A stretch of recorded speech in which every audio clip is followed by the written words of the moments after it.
요한복음 13장 1절부터 해서 11절까지 구원론에 대해서 살펴보도록 하겠습니다. 유월절 전에 예수께서 자기가 세상을 떠나 아버지께로 돌아가실 때가 이른 줄 아시고 세상에 있는 자기 사람들을 사랑하실 때에 끝까지 사랑하시니라. 마귀가 벌써 시몬의 아들 가룟 유다의 마음에 예수를 팔려는 생각을 넣었더라. 예수님의 사랑이 예수님께서 떠나시기 전 마지막까지 제자들을 사랑했더라, 이렇게 기록이 되고, 마귀를 통해서 예수님께서 팔리움에 대한 부분이 2절에 기록이 되어 있습니다. 마귀가 벌써 시몬의 아들 가룟 유다의 마음에 예수를 팔려는 생각을 넣었더라. 예정적으로 보면은 가룟 유다가 예수님을 파는 자다 라고 되어 있죠.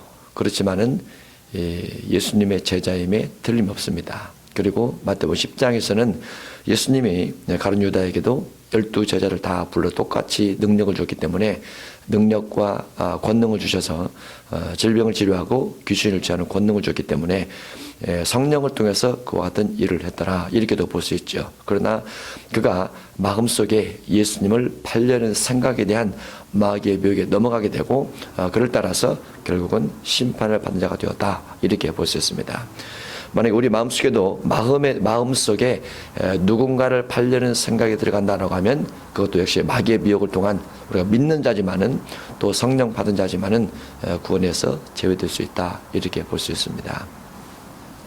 3절, 저녁 먹는 중 예수는 아버지께서 모든 것을 자기 손에 맡기신 것과 또 자기가 하나님께로부터 오셨다가 하나님께로 돌아가실 것을 아시고 저녁 잡수시던 자리에서 일어나 겉옷을 벗고 수건을 가져다가 허리에 두르시고 이에 대야에 물을 떠서 제자들의 발을 씻으시고 그 두르신 수건으로 닦기를 시작하여 시몬 베드로에게 이르시니 베드로가 이르되 주여 주께서 내 발을 씻기시나이까 하면서 예수님께서 식사하시고 제자들의 발을 씻기는 부분이 되어 있습니다. 본래는 제자가 스승의 발을 씻기는 것이 맞지만 본문 속에는 스승이신 예수님께서 제자들의 발을 씻기는 걸로 기록이 되어 있습니다. 그래서 제자인 베드로가 내 발을 왜 씻기십니까? 하면서 반문을 하고 있는 것이 6절에 되어 있습니다. 그런데 예수님께 대답하시기를 7절에서 예수께서 대답하시되 내가 하는 것을 내가 지금은 알지 못하나 이 후에는 알리라. 베드로가 이르되 내 발을 절대로 씻지 못하시리다. 예수께서 대답하시되 내가 너를 씻어주지 아니하면 내가 나와 상관이 없느니라 하면서 발 씻는 것과 예수님의 상관관계에 대해서 예수님이 설명하고 있습니다. 베드로는 제자로서 스승이 자기의 발을 씻는 것에 대해서 미안함과 부끄러움, 이와 같은 것 때문에 발을 씻기지 못하십니다. 절대로 안 됩니다 라고 거부를 했지만 예수님은 씻어주지 아니하면 상관이 없다라는 단호한 말씀을 하십니다. 예수님이 제자의 발을 씻는 것과 예수님과 그 베드로의 관계성이 끊어진다, 단절된다, 이 부분은 발 씻는 것만 가지고는 이야기할 수 없다, 이렇게 볼 수 있죠. 뒷부분에 9절 보겠습니다. 시몬 베드로가 이르되 주여 내 발뿐 아니라 손과 머리도 씻어주옵소서. 상관이 없다, 제자이지만 스승이지만은 상관관계를 끊는 절단의 의미에서 예수님께서 말씀하셨을 때 손과 머리도 씻어주옵소서라고 요구를 합니다. 10절, 예수께서 이르시되 이미 목욕한 자는 발밖에 씻을 필요가 없느니라 하면서 상관관계에 대한 베드로의 요구에 예수님께서 너는 이미 목욕했지 않느냐라고 말을 합니다. 그리고 목욕한 사람은 발만 씻으면 된다라고 말하고 있죠. 이미 온몸이 깨끗하니라. 너희가 깨끗하나 다는 아니니라 라는 말 속에 너희가 깨끗하지만 다는 아니니라, 이 말 속에는 가룟 유다가 포함되어 있습니다. 그러면 가룟 유다는 목욕을 안 했다는 말인가, 아니면 발을 이미 씻고 왔다는 말인가 라고 했을 때는 1절과 2절에 있는 그 내용을 통해서 보면 예수님이 끝까지 사랑함에도 불구하고 가룟 유다의 마음속에 예수님을 팔려는 생각을 가지고 다는 깨끗지 않다라고 하는 부분으로 연결시켜서 생각해 볼 수 있는 것이죠. 그러면 깨끗하다라는 말과 깨끗지 않다, 이 말은 육의 목욕과 육의 발 씻음의 문제가 아닌 영적으로 마음적으로 씻었느냐 씻지 않았느냐라는 문제를 가지고 예수님께서 상관하고 있다라고 볼 수 있죠. 그러면 온몸을 씻었다라는 것과 발을 씻는다라는 것은 무엇을 말하겠느냐라는 거죠.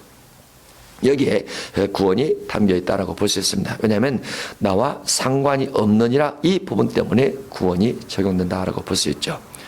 11절 이는 자기를 팔 자가 누구인지 아심이라. 자기를 팔 자, 예수님을 파는 것은 그가 깨끗하지 않고 더러운 것이다. 그 말이죠. 예수님 팔려는 마음 이와 같은 것은 더러운 것이다. 비록 마귀가 그 마음속에 예수님 팔려는 생각을 넣게 했지만은 그 마음에 미혹돼서 가룟 유다가 넘어갔던 그 가룟 유다에 대해서는 예수님께서 깨끗이 아니하다라고 말하고 있습니다. 그래서 여기서 깨끗하다, 깨끗지 않다 이것은 육의 모습이 아니고 마음의 모습이라 이렇게 볼 수 있는 것이죠. 그러면 마음이 이미 깨끗하게 씻음 받은 자가 있고 라는 것을 목욕한 자다 이렇게 표현을 하고, 마음이 부분적으로 깨끗지 못한 부분을 가리고 예수님께서 상관이 있을 수 있다, 상관이 없을 수 있다 이렇게 말하는 두 부분을 살펴보고자 합니다. 이미 목욕했다라는 것은 깨끗하게 씻음 받았다라는 거죠. 무엇이 씻음 받았을까요? 이미 목욕한 자는, 목욕한 자가 씻음 받은 것은 원죄를 말합니다. 원죄를 말해요. 예수님이 그들을 불렀을 때 그들이 예수님 믿고 예수님 말씀에 순종해서 왔던 것 자체가 예수님을 통해서 원죄가 사함받은 것이다 라고 볼 수 있습니다. 그러면 예수님의 제자들은 원죄를 씻음받기 위해서 목욕하러 다녔었느냐? 그건 아니죠. 예수님의 부르심 속에 그들이 예수님 믿고 예수님 날아가는 것 자체가 원죄 사함이라 볼 수 있죠. 우리가 예수님 믿을 때 누군가 전도를 했습니다. 그리고 교회를 다니죠. 교회를 다니면서 예수님에 대한 인식, 예수님에 대한 지식을 습득하게 됩니다. 그러면 예수님께서 십자가에 달려서 내 죄를 씻는다라는 표현을 교회를 통해서 듣게 됩니다. 또 세례 받으면서 세례 문답 과정 속에 그와 같은 내용이 들어있기도 하죠. 그래서 믿지 않는 원죄의 상태에서, 아담으로부터 물려받은 원죄를 가지고 있는 상태에서 누군가 전도를 해서 예수님 믿게 되면 예수님 믿으면서 예수님의 은혜로, 예수님의 덮어주심으로, 예수님의 피로 씻어주심으로 우리 원죄가 깨끗하게 씻음받은 것을 이미 목욕했다, 이미 깨끗해졌다, 이미 마음도 육신도 깨끗하게 됐다라고 표현하는 것이 요한복음 13장의 목욕 비유로 되어 있는 겁니다. 그와 같은 부분들을 성경 구절을 통해서 살펴보도록 하겠습니다. 히브리서 9장 22절을 먼저 보겠습니다.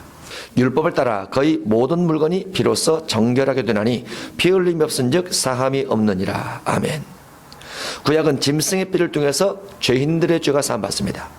구약은 어떠한 죄도 고백을 통해서나 어떠한 죄도 대신 사해 줄 수 없어요. 원칙적인 부분은 짐승의 피를 통한 죄사함입니다. 물론 비둘기도 있고 소재도 있지만은 기본적인 죄사함은 피를 통한 죄사함이라 이렇게 볼 수 있죠. 그래서 피 흘림이 없은즉 사함이 없습니다. 그런데 신약은 구약의 모든 짐승을 묶어서 소나 양이나 염소나 비둘기나 또는 소재나 모든 걸 묶어서 예수님께서 한 분으로 오십니다. 구약의 짐승은 반드시 다른 죄가 등장했을 때 또 다시 짐승을 드려야 되고, 제사상이 두꾸라면 또 다른 제사상이 등장을 해야 되지만, 예수님의 십자가 피는 예수님 자신이 영원한 존재시기 때문에 영원히 하나님보다 우편해서 우리를 위해서 죄사함을 위해서 기도해 주시는 분이기 때문에 예수님 피를 믿는 믿음 안에서 우리 원죄가 사함받게 되죠. 그래서 그것이 신약의 출발이라 이렇게 볼 수 있습니다. 구약의 어떠한 죄의 형태든, 원죄의 어떠한 죄의 형태든 예수님의 십자가를 통해서 단번에 사함받게 되는 것이 십자가의 은혜, 보혈의 은혜, 대속죄의 의미라 이렇게 볼 수 있습니다. 그래서 피 흘림을 통한 죄사함이 히브리서 9장 22절에 기록되어 있는 거죠. 계시록 7장 14절도 보겠습니다. 내가 말하기를 내 주여 당신이 아시나이다 하니 그가 나에게 이르되 이는 큰 환난에서 나오는 자들인데 어린 양의 피에 그 옷을 씻어 희게 하였느니라. 어린 양의 피에 옷을 씻습니다. 어린 양의 피에, 곧 예수 그리스도의 십자가의 피를 통해서 우리 죄를 씻으면 깨끗하게 됩니다. 씻는다라는 것은 목욕해서 씻는다, 목욕해서 더러움을 씻는다, 우리가 예수님의 피로 내 죄를 씻는다라는 의미가 같습니다. 씻어내는 거죠. 씻어내는 겁니다. 믿기 전에 지은 죄에 대해서 주님께서 이와 같이 우리의 죄를 씻어주기 때문에 믿기 전에 지은 죄를 믿은 이후에 자꾸 간섭하거나 꺼내거나 따지면 안 됩니다. 그것은 주님의 보혈의 피에 대한 값어치를 상실시키는 것이고 무시하는 것과 똑같다고 볼 수 있어요.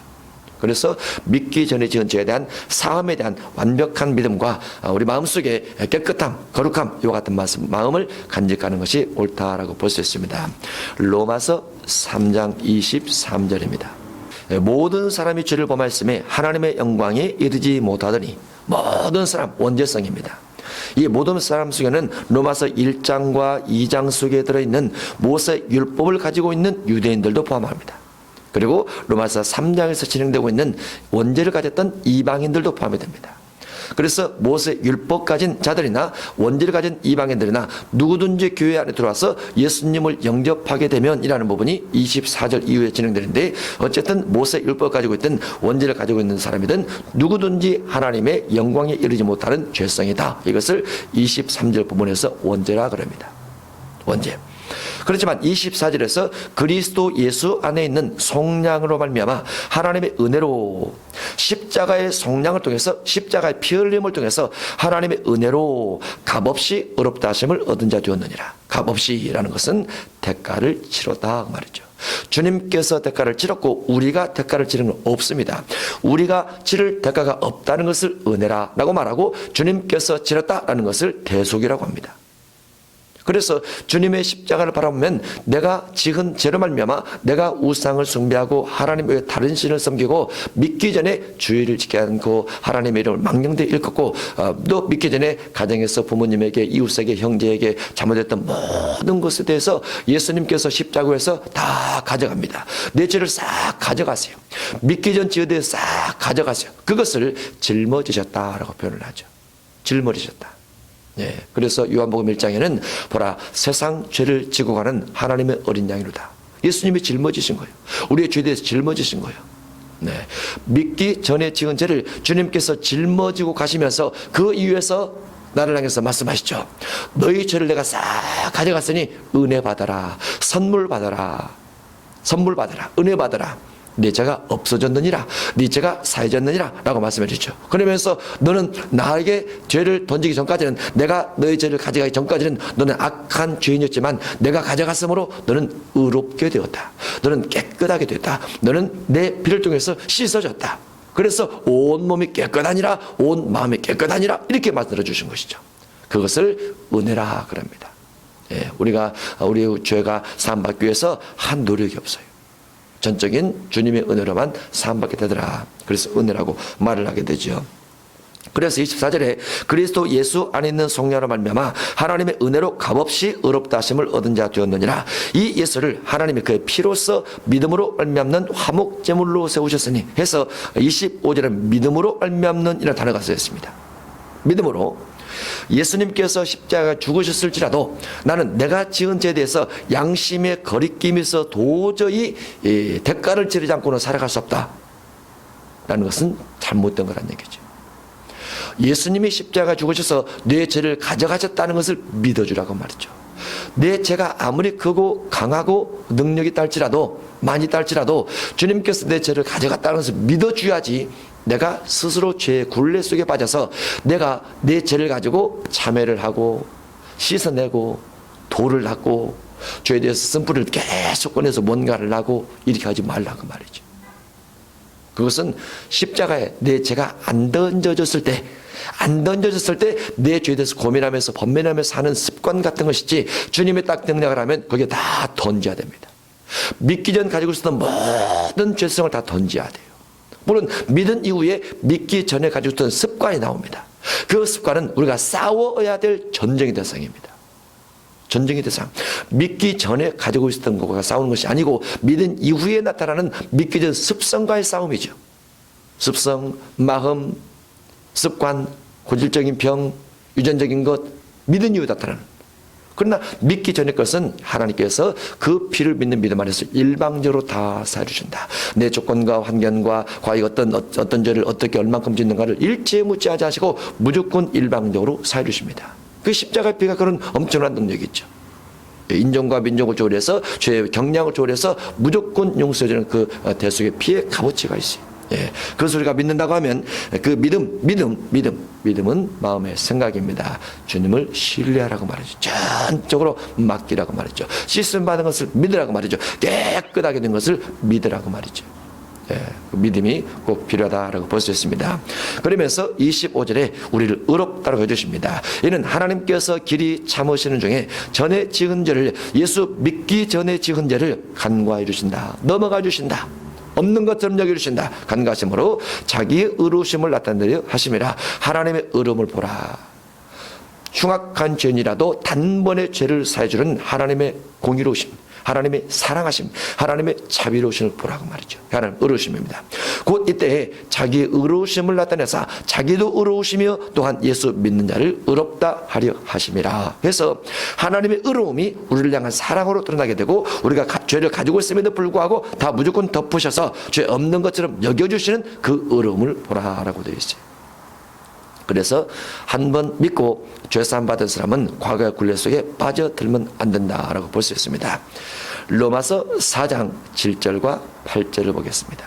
원죄사함에 대한 부분입니다. 불법이 사함받고 죄가 가려짐을 받는 사람들은 복이 있고, 불법, 분명히 믿기 전에 불법자였었죠. 불법자. 그 다음에 죄가 있었어요. 그런데 예수님의 십자가 피를 통해서 사해졌어요. 그 다음에 죄를 가리워줬어요. 다 덮어버렸어요. 보혈의 피로. 주께서 그 죄를 인정하지 아니할 사람 복이 두다. 죄가 있음에도 불구하고 주님께서 아니야, 너는 죄가 없어, 너는 죄가 용서가 됐어, 네 원죄가 탕감받았어, 네 죄가 용서받았어 라고 주님께서 하실 사람은 복이 두다. 이게 믿음으로 가능하다고 말이죠. 믿느냐? 주님께서 네 죄를 가져간 것을 믿느냐? 주님께서 네 죄를 빼앗아간 걸 믿느냐? 주님께서 너를 의롭다라고 말해주는 것을 믿느냐? 네 죄가 용서되고 깨끗하게 탕감받아서 하나도 없이 이미 목욕한 자처럼 깨끗하게 목욕된 것을 믿느냐 그 말이죠. 믿느냐? 믿죠. 할렐루야. 우리 믿어야 돼요. 믿음이 아주 중요합니다. 마태복음 18장 보겠습니다. 사단이 우리를 미혹하고 사단이 우리를 관여하는 것은 죄성으로 자꾸 돌아가게 만드는 데 목적이 있습니다. 마귀는. 마태복음 18장 21절로 35절에 있는 내용 속에서 달란트 용서에 대한 달란트 비유가 기록되어 있습니다. 이것은 원칙적으로는 달란트 비유가 아니고 죄에 대한 용서 비유입니다. 그래서 21절이 중요하죠.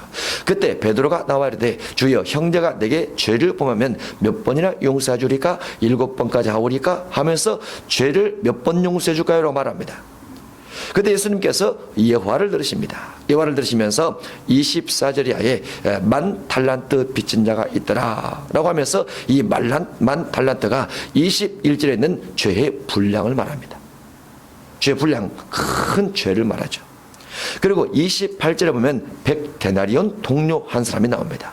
여기도 100데나리온 빚진 동료 한 사람인데, 이것은 죄의 가벼운 죄를 말합니다. 그러면 10,000달란트 빚진 사람은 큰 죄를 진 사람이요, 100데나리온 빚진 사람은 작은 죄를 진 사람입니다. 그러면 10,000달란트는 원죄를 상징을 하고 100데나리온은 자범죄를 상징한다, 이렇게 볼 수 있어요. 그런데 그 부분이 이 32절로 가면 32절, 이에 주인이 그를 불러다가 말하되 악한 종아, 내가 빌기에 내가 내 빚을 전부 탕감해 주었거늘 해서 10,000달란트라는 큰 죄지만, 10,000달란트라는 원죄를 가지고 있지만 주님께서 100% 전부 탕감시켜 줬다라고 되어 있어요. 전부 탕감이라는 것은 원죄를 없는 것처럼 여겨주더라고 말이죠. 하나도 없는 것처럼 여겨주더라고 말이죠. 그래서 예수님의 십자가가 나의 모든 원죄성을 다 가져가는 겁니다. 모세 율법을 어긴 것도 가져가고, 어머니로부터 테러부터 물려받은 유전적 죄성도 다 가져가고, 알거나 모르거나 어쨌든 믿지 않고 국가적으로, 사회적으로, 문화적으로 다른 종교를 섬겼던 모든 죄도 주님께서 십자가에 다 가져가십니다. 예수님 믿는 순간 모두 다 탕감, 모두 다 없는 것처럼 여겨주신다 그 말이죠. 그게 요한복음 13장에서 목욕한 자다 이렇게 볼 수 있어요. 목욕한 자다. 그럼 발을 씻는 것은 무엇에 해당되겠습니까? 자범죄에 해당되죠. 이미 목욕해서 원죄가 깨끗하게 사함받은 사람이 신앙생활하면서 이 땅을 살게 됩니다. 일찍 신앙생활하는 사람은 모태신앙 가진 사람으로서 어렸을 때부터 신앙생활하게 되고, 나이 들어서 신앙생활하면 80세부터 신앙생활한다. 그러면 80 이전까지 지은 원죄는 사함받고 80 이후에 지은 죄가 자범죄에 해당이 됩니다. 그러면 모태신앙 가진 사람은 자범죄가 많을 수도 있고, 늦게 믿는 사람은 자범죄가 적을 수도 있죠. 그러나 이것은 우리가 생명을 얻을 때 생명을 더 풍성히 얻는 상급 부분에서는 현저한 차이가 납니다. 일찍 모태신앙 가져서 일찍 원죄가 사함받은, 그래서 일찍부터 주를 믿는 사람은 상급을 쌓을 수 있는 풍성한 기회가 넉넉하고, 늦게 믿는 사람은 생명을 얻을 때 풍성히 얻는 상급 얻을 기회가 지극히 적다 이렇게 볼 수 있고요. 또 늦게 예수님 믿기는 아주 어렵습니다. 왜냐하면 80년 동안 살아가면서 세상에 많은 우상이라든가 사회 문화라든가 육신의 정욕이라든가 안목의 정욕을 몸에 체득하고 살아왔어요. 그래서 예수 그리스도 한 분 외에는 구원자가 없다, 이 말을 듣기가 아주 어렵습니다. 아주 어려워요. 그래서 일찍 어렸을 때 내 마음이 확고하게 세상 가운데 정립이 되지 않을 때 그때 주를 믿는 것이 가장 복된 기회라고 볼 수 있고, 더 좋은 복된 기회란 모태로부터 믿고 나오는 것이 가장 좋습니다. 그러면 신앙 안에서 자라게 되죠. 신앙 안에서 자라게 되면 육신의 정욕과 안목의 정욕과 이생의 자랑, 특히 다른 신에 대해서 섬기는 것에 대해서 많이 교육을 받습니다. 차단되는 교육을 받아요. 그래서 주님을 섬길 수 있는 기회가 훨씬 더 많기 때문에 상급이라든가 인생 진로가 주님의 인도하심 받을 기회가 훨씬 더 많기 때문에 모태 신앙이 좋다, 이렇게 볼 수도 있습니다. 그러나 모태 신앙 가진 사람은 자범죄를 지을 수 있는 기회가 기간으로 보면 많이 있죠. 품성으로 보면은 훨씬 더 적을 수 있지만은, 그래서 이 자범죄에 대해서 예수님은 베드로의 발을 씻기려고 할 때 베드로가 안 됩니다라고 말을 할 때 네가 상관이 없다, 자범죄도 씻지 않냐면 상관이 없다라고 말할 정도로 자범죄도 구원과 관련 있음을 성경은 말씀하고 있죠. 그래서 자범죄도 씻어야 됩니다. 씻어야 돼요. 자범죄는 어떻게 씻습니까? 요한일서 1장 5절에 기록되어 있습니다. 우리가 그에게서 듣고 너에게 전하는 소식은 이것이니 곧 하나님 빛이시라. 그에게는 어둠이 조금도 없으시다는 것이니라. 만일 우리가 하나님과 사귐이 있다고 어둠에 행하면, 만일 우리가라는 사람은 믿는 사람입니다. 우리가 믿는 사람이죠.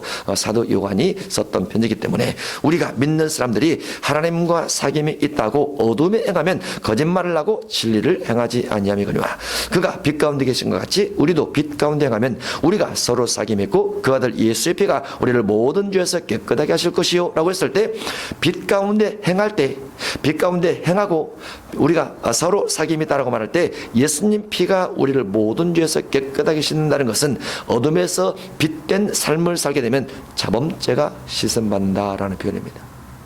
원죄는 은혜라고 그랬죠. 원죄는 은혜이기 때문에 대가와 행동과 회개와 이와 같은 건 요구하지 않습니다. 원죄 같은 경우는 하나님께서 일방적으로 가져가시고 우리가 일방적으로 사함받은 걸 믿는 거예요.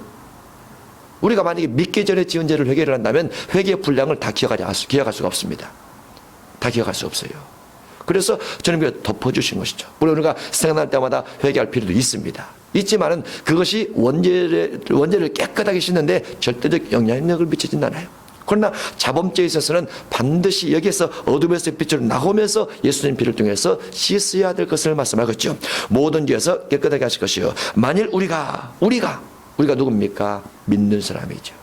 우리가 이미 믿고 있는 사람이 죄가 없다고 말하면, 원죄가 사함받았지만은 죄가 없다고 말하면 스스로 속이고 또 진리가 우리 속에 있지 아니할 것이요. 그 말은 성경은 읽고 보고 들으면서 늘 우리에게 무엇을 교훈해 줍니까? 믿는 사람이 죄가 있다라는 것을 교훈해 주고 있는 거죠.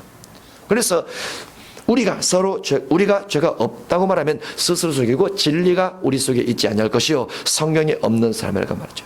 그런데 만일 우리 죄를 자백하면, 우리가 예수 믿는 사람이 우리 죄, 그 자범죄를 자백하면 그는 미쁘시고 의로우사 우리 죄를 사하시며 자범죄를 사해 주신 겁니다. 우리를 모든 불의에서 깨끗하게 하실 것이요. 만일 우리가 범죄하지 아니했다고 하면, 우리가 믿는 사람이 범죄하지 아니했다고 하면 하나님을 거짓말하는 자로 만드는 것이니 또한 그의 말씀이 우리 속에 있지 아니하니라. 그래서 성경을 통해서 우리 죄를 발견하고 발견된 죄에 따라서 회개를 하며 살아가는 것이 자범죄를 씻어가는 방법이라고 볼 수 있습니다. 그러면 예수님께서 발로 씻어주는 형태라, 이렇게 볼 수 있죠. 하나 더 보겠습니다. 히브리서 10장입니다. 19절부터 보겠습니다. 그러므로 형제들아, 히브리서 10장 19절, 그러므로 형제들아, 형제들은 당연히 믿는 자죠. 형제들아, 우리가 예수의 피를 힘입어 성소에 들어갈 담력을 얻었나니 그 길은 우리를 위하여 휘장 가운데로 열어놓으신 새로운 살 길이요, 휘장은 곧 그의 육체니라. 또 하나님의 집 다스리는 큰 제사에 계심에 우리가 마음의 뿌림을 받아 악한 양심으로부터 벗어나고 몸은 맑은 물로 씻음 받았으니 참 마음과 온전한 믿음을 통해서 하나님께 나아가자. 믿는 사람이 물을 통해서 깨끗하게 씻음 받고 주 앞에 나가자고 말이죠. 믿는 사람이, 이미 믿고 있는 사람이 물로 씻음 받고 주 앞에 나가자고 말이죠. 그러면 이미 믿고 있는 사람이 물로 씻음 받는 것은 무엇입니까? 하나님 말씀을 듣고 말씀을 보고 말씀을 깨달으면서 마음의 죄를 씻으라고 말이죠. 그러면서 주 앞에 나아가라 그 말이죠. 이것도 역시 우리가 자범죄를 짓는 것이다 라고 볼 수 있어요. 우리가 말씀을 읽으면 말씀 속에서 내 죄가 무엇인지 합니다. 구약의 모세 율법을 주신 목적과 이유는 무엇이냐면 내가 죄인임을 깨닫게 하기 위한 부분이 있어요. 그래서 탐내지 말라 하면 탐내지 말라라는 말씀이 내가 살면서 탐심이 될 수 있다는 걸 압니다. 가늠하지 말라라는 말씀을 들으면 보면 가늠이 있다는 걸 알아요. 거짓하지 말라라는 말씀을 율법을 알게 되면 내가 거짓할 때 깨닫게 됩니다. 그래서 구약 모세율법은 죄가 무엇인지 알게 해주는 법조문이 철저하게 기록이 되어 있죠. 그래서 율법을 읽고 듣고 보면 볼수록 내가 이와 같은 죄를 어겼구나라는 걸 알게 됩니다. 그러면 신약에 와서는 예수님께서 말씀하신 산상수를 읽고 듣고 보면서 뭘 깨닫습니까? 내가 마음법을 잘 지키지 못하고 있구나라는 걸 알게 되죠. 그래서 로마서 8장과 갈라디아서 5장에 있는 말씀을 가지고 자꾸 내가 성령을 통해서 싸우는 거죠. 싸우면서 성령의 생명의 성령의 법을 통해서 싸워서 성령의 열매 맺는 삶을 살게 될 때 이겨갈 수 있다는 것을 희망을 발견하게 됩니다. 그러면서 믿음을 가지고 우리 몸을 자꾸 씻어 나가는 주도 있는데 이와 같이 씻는 것을 우리가 자범죄를 씻는다 이렇게 표현을 합니다. 그러면 예수님께서 베드로의 발을 씻길 때 베드로가 씻기지 마옵소서 하고 예수님께서 내 발을 씻어주지 않으면 내가 자범죄를 회개치 않으면 네가 나와 상관이 없다라는 부분을 좀 더 자세히 살펴보면서 왜 주님이 상관없다라고 말씀하셨을까라는 부분을 보겠습니다. 우리가 마태복음을 보면 마태복음은 1장부터 28장까지 있습니다. 1장은 아브라함의 족보입니다. 아브라함과 다윗의 자손 예수 그리스도의 세계라. 2장은 동방박사입니다. 동방박사가 예물을 가지고 예수님께 와서 예물 3가지를 드립니다. 3장은 세례요한이 설교를 하면서 예수님에게 세례를 베풉니다. 4장은 예수님께서 마귀의 시험을 받되 성령에 이끌려 시험 받으면서 시험이 끝나고 나서 질병을 치료하고 예수님의 제자를 택한 부분이 있습니다. 그리고 5장 이후부터 산상수훈을 지내게 되면서 28장까지 가게 되는데 5장 이후에 예수님께서 주로 하신 교훈들, 예수님께서 주로 하신 말씀, 예수님이 주로 하신 율법들은 대부분 누구를 대상으로 하는 말씀이냐면 예수님을 믿고 따라온 제자들 대상으로 하신 말씀입니다. 그래서 산상수훈에 마태복음 5장 1절에 보면 예수님께서 산에 올라가 앉으시니 제자들이 나온지라. 이 제자들은 마태복음 4장에서 예수님 부름받고 믿고 따라온 제자들이에요. 그래서 믿고 따라온 그들에게 팔복을 가지고 있어야 된다. 팔복이 복이다 라고 말씀을 주시죠. 그리고 살인과 간음과 거짓말과 이와 같은 율법에 대해서 쭉 설명을 합니다. 그런데 그 속에 무엇이 들어있냐면 예수님께서 말씀하신 산상 속에 예수님 믿고 따라온 제자들이라도 이와 같이 살지 않으면 심판받으리라, 지옥 가리라, 공에 잡혀가게 되리라 하는 부분들이 반복적으로 여러 번 기록이 되어 있습니다. 그래서 그와 같은 부분들을 보면 이미 예수님 믿고 따라온 제자이기 때문에 예수님 믿는 순간 언제가 실선받아서 깨끗하게 목욕한 자가 되고 예수님 믿고 따라오면서 여러 가지 악한 행실들과 악한 마음들을 주의 피로 씻지 않거나 회개를 통해서 씻지 않거나 말씀을 통해서 씻지 않으면 그 자범죄가 남아있어 그 자범죄를 통해서 예수님과 상관없는 자가 될 수 있다는 것을 말씀하고 있는 거죠. 그 중에 대표적 예가 요한복음 13장 1절 2절에 있는 가룟 유다가 마음속에 예수님 팔리를 생각하였을 때 예수님께서 상관이 없다. 그는 더러운 자다라고 단정을 짓는 것과 마찬가지입니다. 또 다른 제자가 그렇게 했다 할지라도 예수님이 똑같이 말씀하셨을 거예요. 똑같이 예를 들어서 베드로가 예수님을 3번 부인합니다. 예수님께서 그에게 마귀가 밀가부로도 다르고 너를 청구했지만 내가 너를 기도했고 너는 회복이 되었느니라. 회복이 되면 마음을 굳게 해서 제자들을 가르치라. 이렇게 말씀해 주신 부분도 있죠. 우리도 누구든지 미혹받을 수 있습니다. 누구든지 미혹받을 수 있는데 그와 같은 부분을 성령을 통해서 또는 기도를 통해서 또는 중보기도를 통해서 이겨낼 수 있음을 말씀하고 있지만은 지는 자도 있다라고 볼 수 있어요. 지는 자도 있어요. 예를 들어서 디모데후서에 보면 대만은 바울과 더불어서 복음을 전파하면서 옥에 갇히기까지 했습니다. 그러나 그가 세상을 사랑해서 데살로니가로 갔고 이렇게 표현됐죠. 믿다가 베드로의 바울의 제자였다가 바울과 함께 복음을 전파하면서 옥에까지 갇혔음에도 불구하고 세상을 사랑해서 세상으로 가는 사람도 있어요. 그래서 믿다가 변질된 사람이 있다는 표현이 바로 여기 변질되면 주님과 상관이 없다. 이렇게 표현되어 있습니다. 또 우리가 거기에 보면은 민수기 10장부터 해서 민수기 36장까지가 이스라엘 백성들이 애굽에서 나와서 유월절을 동관을 하고 하나님의 이적과 기적을 다 경험하고 출애굽기 19장에서 시내산에 하나님을 만나기도 하고 출애굽기 20장에서 십계명을 받기도 하고 모세를 통해서 많은 가르침을 받기도 합니다. 그래서 시내산 아래서 1년 2개월 정도 있다가 이제 민수기 10장에서 광야를 향해서 가게 되는데, 광야를 향해서 가는 그 모든 사람들은 애굽에서 나오면서 하나님을 체험하고 유월절을 양을 경험을 하고 비를 통해서 살아남은 사람들이에요. 그럼에도 불구하고 원망하고 불평하고 간음하고 모세를 대적하고 하면서 많은 사람이 믿음의 길에서 상실합니다. 믿음을 떠나요. 믿음을 떠난 결과가 결국 가나안 땅에 못 들어갔더라, 이렇게 표현되어 있죠. 그래서 구약시대에 그와 같은 것들이 예표가 돼서 신약시대도 믿다가 믿음을 배반하고 세상길로 가면 주님이 그들과 상관이 없다라고 되어 있습니다. 그러면 주님과 그들이 늘 상관관계에 있으려면 어떻게 됩니까? 씻어야죠. 발을 씻으면 되죠. 예수님께서 씻어주는 것처럼 우리의 발을 자꾸 씻어야 돼요. 발을 씻는 것은 곧 무엇이라고요? 자범죄를 회개하는 것이다 라고 볼 수 있어요. 잠자를 회개하면 주님께서 우리의 발을 씻어주는 것이고 우리는 깨끗한 자가 되어진다라고 볼 수 있죠. 그것을 자본죄에 대한 회개라 이렇게 볼 수 있습니다. 마태복음 13장에 보면 천국 7가지 비유가 되어 있습니다. 마태복음 15장에는 장로들의 유전이 되어 있습니다. 마태복음 18장에는 용서에 대해서 되어 있습니다. 마태복음 19장은 믿는 한 사람, 한 청년이 많은 물질을 가지고 있지만 그가 구제하지 못함으로 주님을 따라오지 못해서 구원상실의 위험에 처해 자가 되어 있습니다. 마태복음 22장에는 혼인잔치에 들어와 있지만은, 교회에 들어와 있지만은 예복을 입지 않는 자가 돼서 예수님으로부터 추방당하는 모습이 기록되어 있습니다. 마태복음 25장에는 3가지 천국 비유가 되어 있으면서 믿는 사람일지라도 여분의 기름을 준비하지 않거나 달란트를 남기지 아니하거나 양과 염소 중에서 염소에 해당돼서 지극히 작은 형제를 돌아보지 아니할 때 주님의 나라에서 제외되는 것도 기록이 되어 있습니다. 다 믿는 사람에 대한 이야기라고 볼 수 있어요. 안 믿는 사람에 대한 이야기가 아닙니다. 믿음의 사람에 대한 이야기입니다. 그래서 우리가 영혼 구원을 받는다고 했을 때 그 영혼 구원은 반드시 죄 씻음과 관련이 있어요. 회개와 관련이 있습니다. 발 씻는 것과 관련이 있어요. 항상. 그래서 영혼 구원은 반드시 회개로 통해서 가는 것이고 육의 구원은 믿음을 통해서 가는 것이라는 것을 잘 기억해야 돼요. 원죄 사함은 절대적 믿음입니다. 절대적 믿음이에요. 그러나 자범죄 사함은 반드시 회개고 이 원죄 사함과 자범죄 사함이 결합이 돼서 우리가 주님 나라에 갈 수 있는 자격 조건을 얻게 되는데 그 모든 것이 하나님의 은혜로 주어집니다. 그 모든 것이. 환경 구원 속에서는 육신의 구원, 질병의 구원, 가난에서 구원, 이와 같은 환경 구원은 모두 다 믿음으로 바라보는 것 속에 주어집니다. 구약은 레위기 26장과 신명기 28장에 언약을 지키지 않으면 여러 하나님의 진노가 있고 언약을 지킬 때 하나님의 복이 온다 이렇게 되어 있습니다. 시작은 믿음 따라서 합니다. 믿음 따라. 주 앞에 드리는 믿음보다도 주께로부터 공급받는 믿음이 큰가? 공급받는 믿음이 큰가?